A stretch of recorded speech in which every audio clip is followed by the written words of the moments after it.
Hello everyone, welcome to Sanmarga classes. 27ನೇ ಪ್ರಶ್ನೆ ಸಮುದಾಯ ಎಂಬಂತಹ ಚಾಪ್ಟರ್ ಇಂದ ದಕ್ಷಿಣ ಭಾರತದ ಆದಿವಾಸಿಗಳ ಜನಾಂಗಗಳನ್ನ ಹೆಸರಿಸಿ. ದಕ್ಷಿಣ ಭಾರತದ ಆದಿವಾಸಿ ಜನಾಂಗಗಳು ಯಾರು? ಸೋಲಿಗರು, ಎರವರು, ತೊಡವರು, ಕೋಟ, ಚೆಂಚು ಮತ್ತು ಕಾಡ. ಅದೇ ರೀತಿ ಸಿದ್ಧಿಗಳು,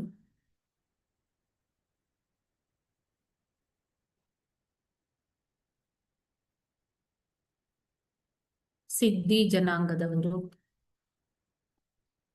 ಜೇನು ಕುರುಬರು,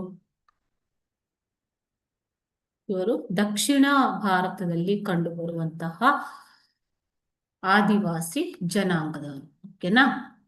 ಸೊ ಎಲ್ಲಿ ಕಂಡು ಬರ್ತಾರೆ ಅಂತಂದ್ರೆ ಇವರು ಕರ್ನಾಟಕ,